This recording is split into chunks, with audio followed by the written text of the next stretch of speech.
what the ancestors got to say about it, okay? All right, let me see. It's only right if I start off with the angels and ancestors. The ancestors. All right. Well, let's see what they got to say. What do they got to say about your situation? Not that you got to take the advice or nothing else. What do they got to say? Okay, because we fail to really understand that we have a open-willed relationship with our ancestors.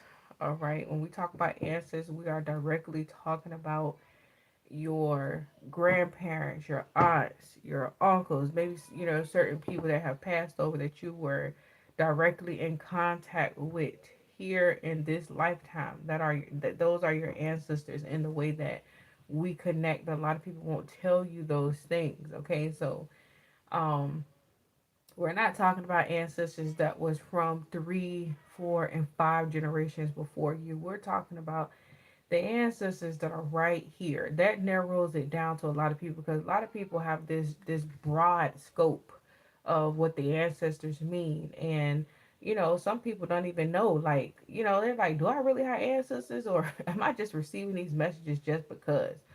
But yeah, okay, at a certain point you got to get real with yourself about these terminologies and actually get down to the bottom of it. You got to do your own research, and this is what I'm here for.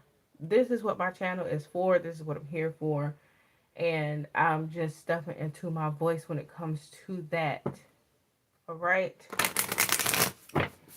it is time to fall in alignment with yourself. You have a free willed relationship with your ancestors, with any guides that you might have. And your ancestors may not even be passed on, ascended. Some of them are still right here in this world, literally. And they're not always people. They can be animals, they can be insects, they can be trees, it can be a part of a you know like a city or state that you need to go to and just connect simply because that's where your energy resides. So you feel a connection to this place and you don't know why. That is considered your ancestors or your guides, spirit guides. Also, as well, they have these spirit totems as the animal. Connect. I need you to reconnect here. I don't need for this message to be all over the place. Because I just hang it up and do it again now. That's just what it is. Okay? Let me see if this is going to work. Alright, so information need to get out there. It is what it is. You can't stop from getting it out there. So like I said, we have the eagle and then we have the mirror guardian here. And as I said before, you guys, your angel, I mean not angel, your ancestors, spirit guides, all of that stuff or whatever, right? They are not always going to be in human form. This is part angel, part, or I don't know if she's part angel or not. Um, she's a guardian here, okay, and she has wings. So yeah, so we have take time to reflect, and then we have the eagle here, see from a higher perspective. That whole thing, I'm trying to allow it to throw me off track. It's 1:44 on my wrong time clock, you guys. So you guys are we are tapping into information here that you guys truly need to know here in the physical plane. Okay, we have 4, 4, and 1. All right, 4 is all about groundedness, stability. It is about grounding your mind, your physical body, and also your first thought here in the physical world, things coming into fruition, like grounding your first thoughts here. Okay, so I'm trying to stay on track, but I want y'all to see the synchronicities here that are happening for you guys.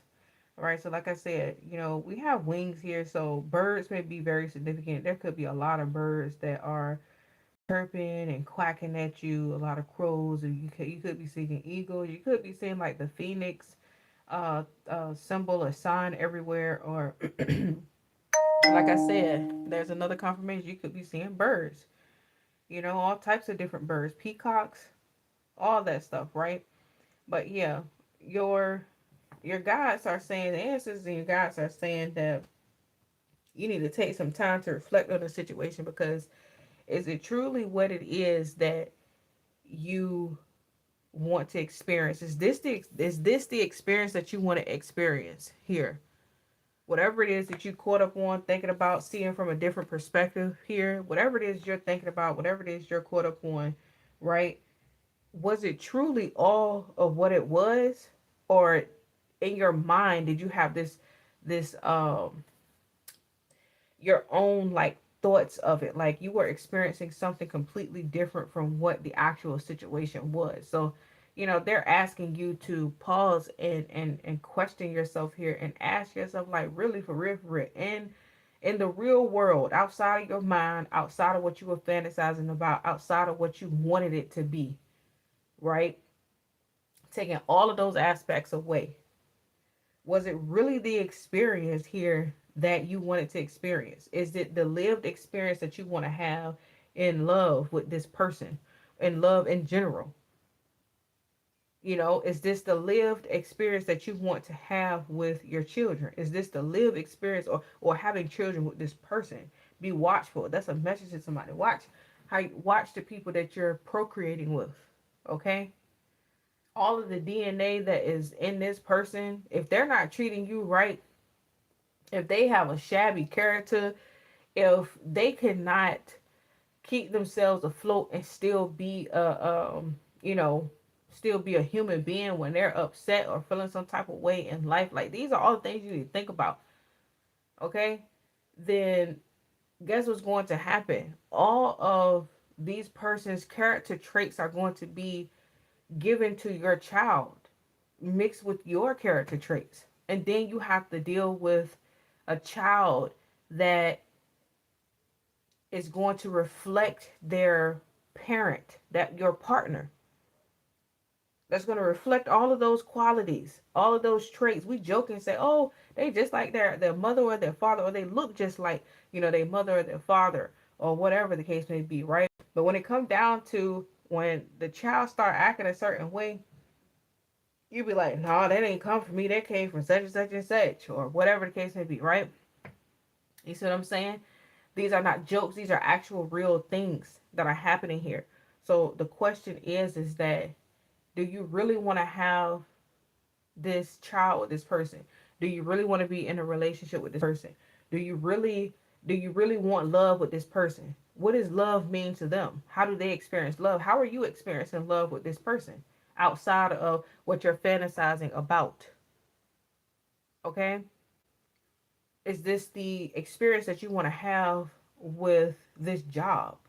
Is this the experience that you want to have with, you creating your business, this mind frame that you have about creating your business? Is this the experience that you want to live, the experience that you want to have with yourself? Your mind, your mind is something that it's so powerful, right? But it's so fragile, because all of what you are intaking here, take time to reflect. Everything that you see in your lenses, everything that you are intaking, can cause for your mind to have that lived experience. It becomes concrete. It becomes concrete. So they're asking you, these questions here. Okay?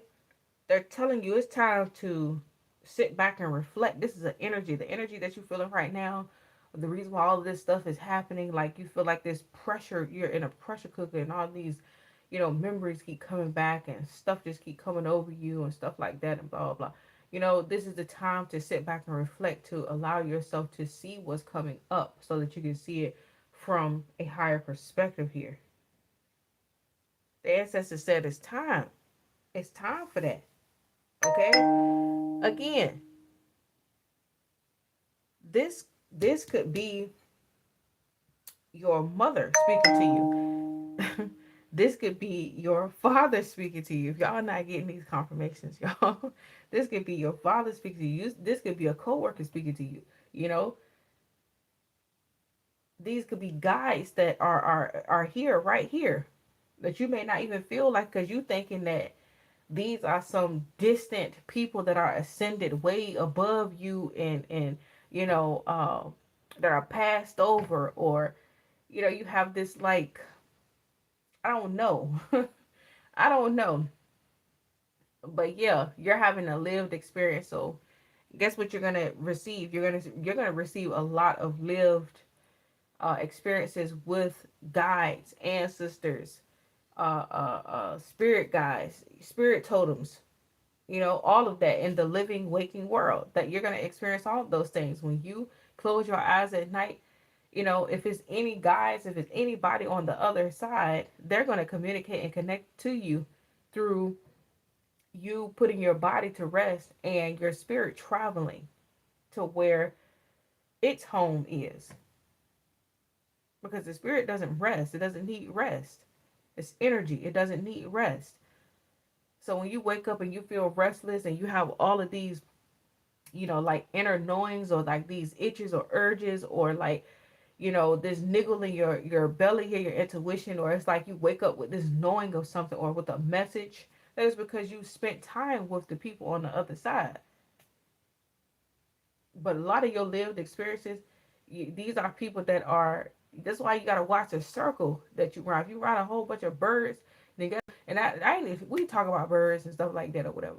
But you know, not the joke. Birds are very intelligent creatures. But if you around a bunch of people that are just looping in life, then you know you ain't around no guides. But also, you know, spirit can use a fool. Spirit can use a bird to give you messages through their lived experience, through watching them, not to see them as, you know, people that are below you, but to watch their lives and see the way that their lives are going because of their mindsets and their mind frames. And this is what causes you to say, oh hell no, I'm not doing that. And it ain't no judgment. It ain't no judgment. But we gonna keep it real. We're gonna keep it raw over here. If that ain't what you want, you better pay attention to the folks that's around you. You hear me? Okay, but I'm talking about people that you can actually have a conversation with, and they come to you with messages, just talking to you about certain things, bringing up certain things, and you like, damn, I ain't talked to this person about none of this stuff. Like, how do they know? You know, but this is stuff that you feeling on the inside because, you know, I would say 99% of the time we don't speak about the things that we even, you know, experiencing, or whatever the case may be. Like, well, you know, whatever you're going through, whatever you experiencing, whatever the case may be, we don't speak about those things. We keep it, a lot of people just keep it to themselves. A lot of people have a lot of like cordial conversations, like, what's up, girl? You know, nothing, just blah, blah, blah, this, that, third, blah, blah. You know, uh, that type of energy. Or either, you know, some people come to you and they're talking about what done happened at work and other people conversations and business and all that type of shit. I don't like none of that. Just keep that bullshit away from me. But yeah, you know, they talk to you about that type of stuff. But when somebody coming to you and they actually like talking to you about something, right, and they start talking about it and it's adjacent to your situation, you just like, damn, like, you know, look at their perspective on things. Actually listen to what they talking about, because that's their lived experience. But at the same time, they coming in talking about a situation that you're experiencing and you ain't told nobody, or you don't, you know, they don't know. And it's not to say, oh, follow their blueprint or what they talking about verbatim. That's not what I'm talking about. I'm talking about saying from a different perspective that they are experiencing something adjacent to your situation that's similar to your situation, right? But their perspective is through their own lenses, like whatever they come to the conclusion of can cause you to say, well, damn, I didn't even think about it in that way. It's 1:55, 1 o'clock. Damn, I didn't even think about it that way. Now that can cause you to go and think about your situation. You be like, damn, I do see, you know, what I didn't see before. Okay? So that's what the ancestors want to tell you right now. Like, you know, with mirror guardian, take your time. Take time to reflect and eagle. See from a higher perspective. I don't know if y'all want me to read this or not, but I'm gonna let me see. Let me go to the Guardians right quick. The Guardians, they always in a weird spot. Here they go. So let's see.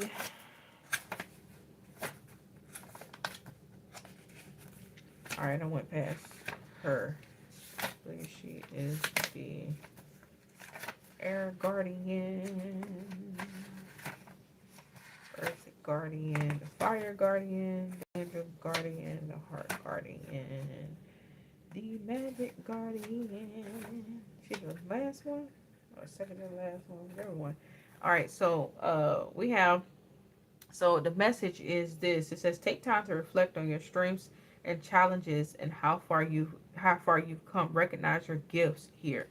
So it says about the angel. It says angels accept you. So she is an angel. Okay. It says angels accept you just the way that you are, even when you are going through a challenging time. They still hold you in the highest esteem.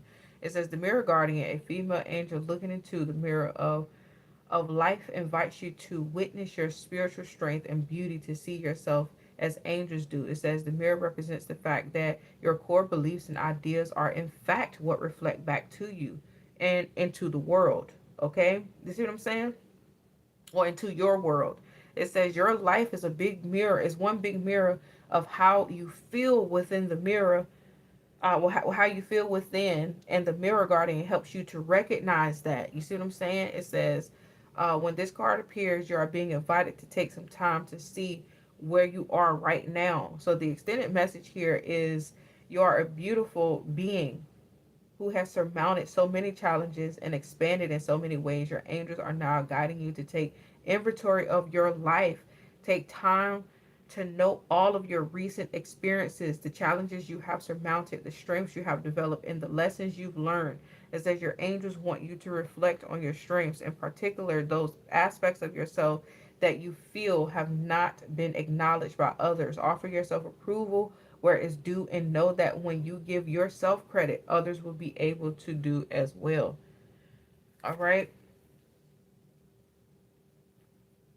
So then we have ego.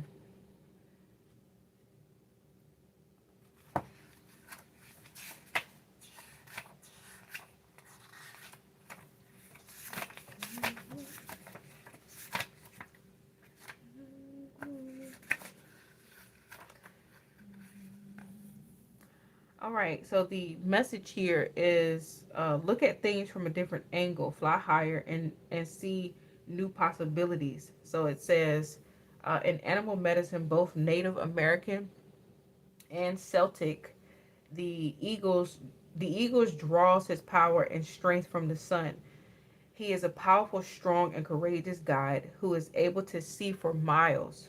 He approaches all things with intelligence, grace, and poise, and has the capacity to make a plan from a higher space before putting it into action. When the eagle card appears in a reading, it shows that you have a real ability to take things higher and to move beyond your limitations of your ego and your selfish desires. Okay?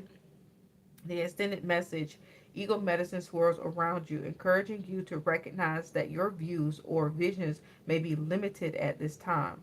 Is there a chance that your own desperation needs or ego could be blocking you from seeing the potential in the current situation? If there are people involved, you are being guided to see things from everyone's perspective. If you are feeling the need for something to change, how can you take a higher road?